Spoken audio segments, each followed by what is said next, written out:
चाहे कितने ही सगे हों, इन 3 लोगों पर कभी विश्वास नहीं करना चाहिए। एक समय की बात है, मध्य देश में एक बहुत ही सुंदर नगर था। उस नगर में एक चोर रहता था। वह छोटी मोटी चोरी करके अपने परिवार का पालन पोषण करता था, लेकिन उस चोरी के धन से उसके परिवार का पूरी तरह से खर्च नहीं चलता था। एक दिन उसने सोचा कि पाप तो पाप होता है, चाहे छोटा हो या बड़ा। मैं चाहे छोटी चोरी करूं या बड़ी रहूंगा, तो चोर पकड़े जाने पर दंड तो मुझे उतना ही मिलेगा, तो क्यों ना मैं बड़ी चोरी करूं। ऐसा निश्चय करके उसने उस नगर के राजा के खजाने को लूटने की योजना बनाई। रात होने पर वह राजमहल में घुस गया और किसी तरह जहां राजा का खजाना था वहां पहुंच गया। वहां पहुंचकर उसने देखा कि खजाने पर कई सैनिक पहरा दे रहे थे। सख्त पहरा देखकर चोर को लगा कि उनकी आंखों में धूल झोंकना बहुत कठिन काम है, और सोचने लगा कि यह तो साक्षात काल पहरा दे रहा है। अगर मैंने चोरी करने की कोशिश की तो जीवित नहीं बचूं। यह सोचकर चोर उल्टे पांव लौट पड़ा, और लौटते समय उसने सोचा कि खाली हाथ लौटने से तो अच्छा है कि कुछ ना कुछ तो यहां से ले ही चलूं। मेरा यहां आना व्यर्थ नहीं होना चाहिए। चोर के दिमाग में विचार आया कि राजा के शयन कक्ष में जाना चाहिए, जहां राजा सोता है, और शायद इस समय राजा अपने कपड़े उतारकर सो गया होगा। मैं राजा के राजवस्त्र चुराकर ले आऊंगा और उन्हें पहनकर आसानी से धन चुराकर यहां से निकल जाऊंगा। पहरेदार को लगेगा कि मैं राजा हूं, इसलिए वे मेरे रास्ते में नहीं आएंगे और मेरा काम आसान हो जाएगा। ऐसा निश्चय करके चोर राजा के शयन कक्ष के पास पहुंच गया, और उसने धीरे से पर्दा हटाकर देखा तो अंदर का नजारा देखकर आश्चर्यचकित रह गया। उसने देखा कि राजा अपने पलंग पर गहरी नींद में सो रहे हैं और उनकी रानी अर्धनग्न अवस्था में पलंग पर बैठी हुई है। रानी को जागता हुआ देखकर चोर के हाथ पैर फूल गए और वह एक तरफ दीवार से सटकर खड़ा हो गया और रानी के सो जाने का इंतजार करने लगा। थोड़ी देर बाद फिर उसने, क्योंकि रानी सो जाए तो राजा के वस्त्र चुराए जाएं। चोर ने देखा कि रानी अभी भी उसी तरह बैठी हुई थी। यह देखकर चोर वहां रखी हुई टेबल पर बैठने लगा। जैसे वह टेबल पर बैठा तो उस पर रखी हुई पानी की गिलास नीचे गिर गई। उस आवाज को सुनकर राजा की नींद तो नहीं खुली, परंतु रानी तलवार लेकर बाहर आ गई और तलवार चोर की गर्दन पर रख दी और बोली, कौन है तू और यहां किस लिए आया है? सच सच बता, वरना तेरा सिर धड़ से अलग कर दूंगी। चोर डर के मारे पसीने से लथपथ हो, रानी साहिबा, मेरी जान बख्श दो। मैं एक गरीब चोर हूं और चोरी करने के उद्देश्य से ही यहां आया हूं। छोटी मोटी चोरी करके अपने परिवार का पालन पोषण करता हूं। आप मुझे मार दोगी तो मेरे बच्चे अनाथ हो जाएंगे। मैं वचन देता हूं कि इस बार मुझे छोड़ दो। मैं कभी दोबारा राजमहल की तरफ मुड़कर नहीं देखूंगा। मेरे छोटे छोटे बच्चों पर रहम करो। रानी को उस पर दया आई और उसने कहा, सुनो, मैं तुम्हें एक शर्त पर छोड़ सकती हूं। मैं इस समय काम से पीड़ित हूं। यदि तुम मेरे साथ समागम करोगे तो मैं तुम्हें यहां से जाने दूंगी, वरना एक ही झटके में तुम्हारा सिर काट दूंगी। रानी की यह अनोखी शर्त लगा। रानी साहिबा, यह आप क्या कह रही हो?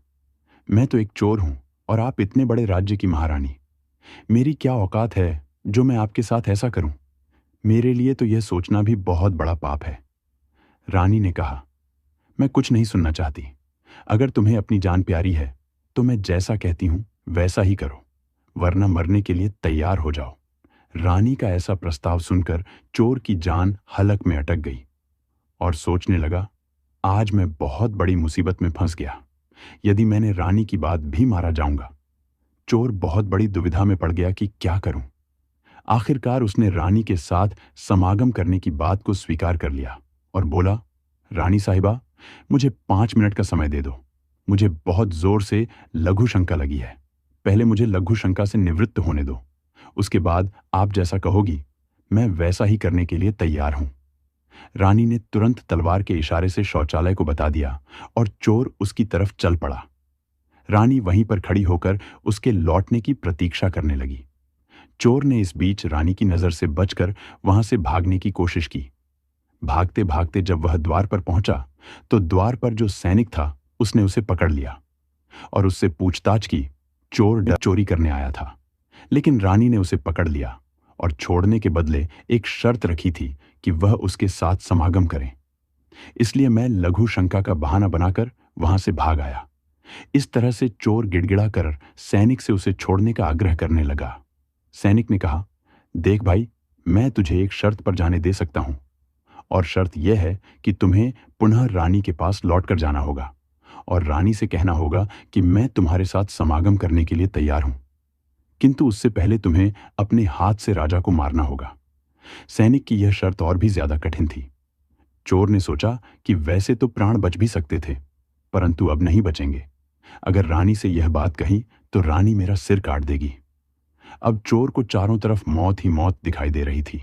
मजबूर होकर चोर वापस रानी के पास गया और बोला, रानी साहिबा, मैं आपके साथ संबंध तो बना लूंगा, लेकिन मुझे एक बात का डर है कि उस समय राजा साहब नींद से जागे दोनों को मार डालेंगे। इसलिए आपको एक काम करना होगा। आप अपने हाथ से राजा का सिर काट दीजिए, फिर हम निडर हो जाएंगे। अगर आप इतना कर सकें तो मुझे आपकी शर्त मंजूर है, वरना मैं आपके हाथों मरना उचित समझूंगा। आप मुझे मार दीजिए। काम के वशीभूत रानी चोर से कहने लगी, ठहरो, ये कौन सी बड़ी बात है? मैं अभी राजा साहब को मौत के घाट उतार देती हूं।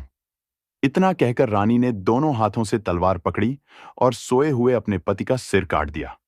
जब रानी ने राजा का सिर काट दिया तो सारा कमरा खून से लटपट हो गया और राजा के खून से रानी भी गई। वह भयानक दृश्य समय चोर वहां से फरार हो गया।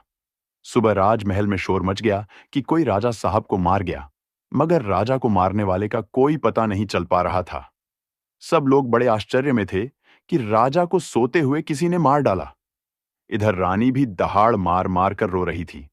इस रहस्य को पूरे राजमहल में केवल वही सैनिक जानता था कि रानी और उस चोर में से किसी एक ने ही राजा को मारा है, परंतु उसने इस बात की चर्चा किसी से नहीं की। राजा के अंतिम संस्कार की पूरी तैयारी हो चुकी थी।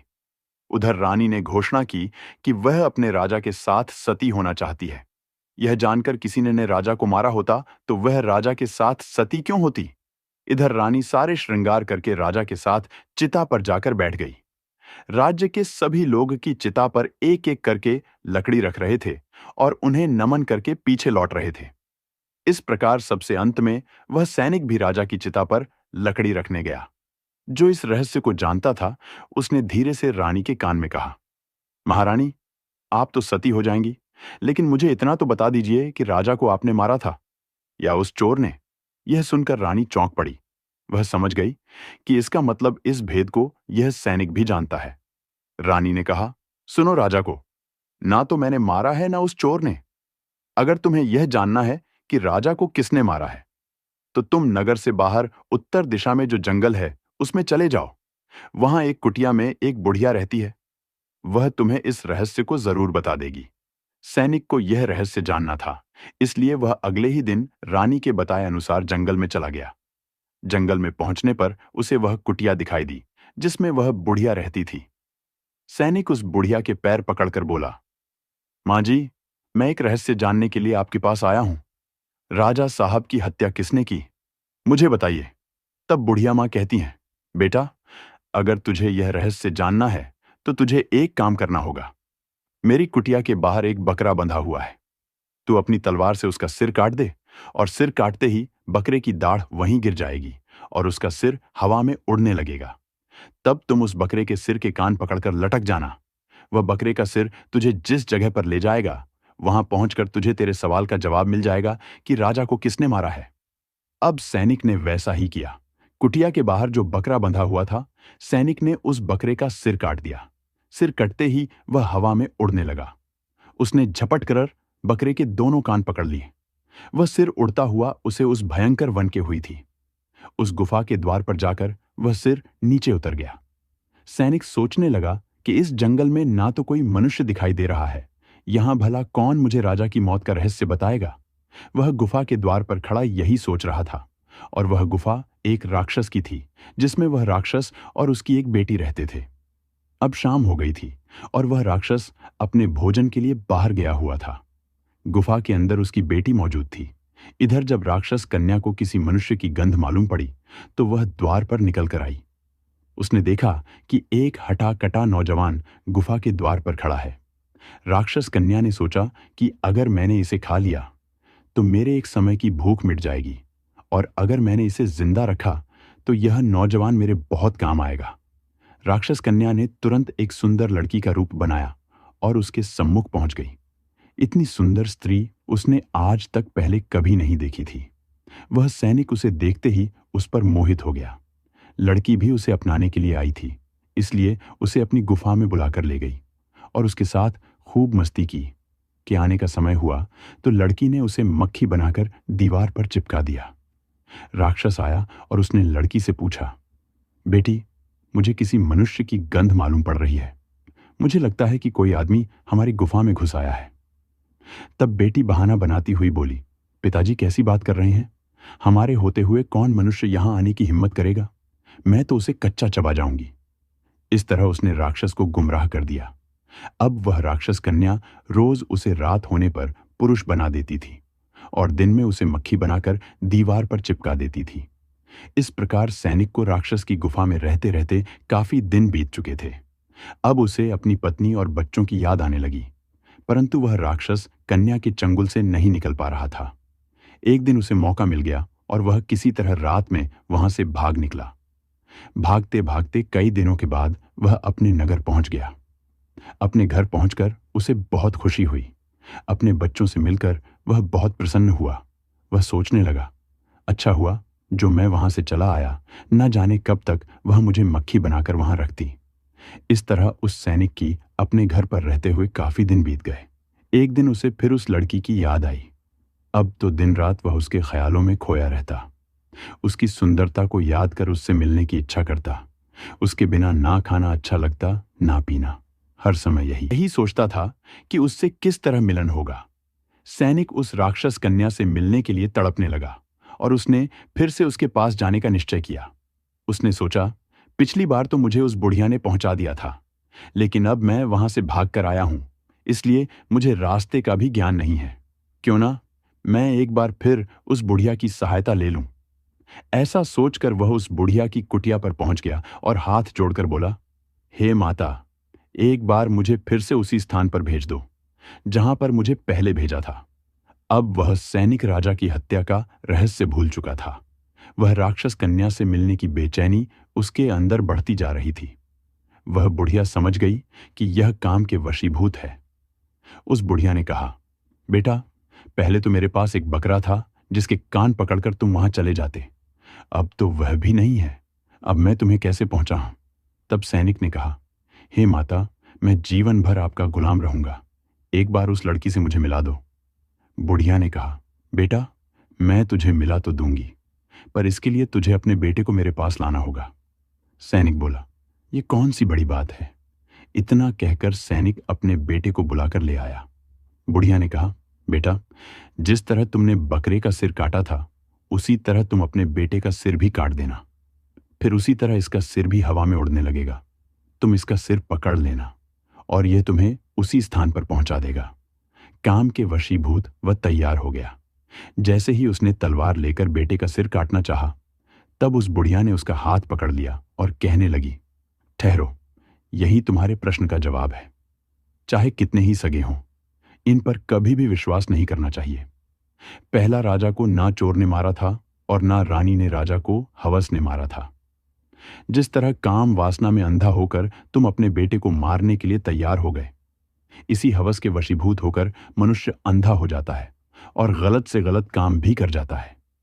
दूसरा, धन के लालच में आकर कोई भी किसी को मार डालता है।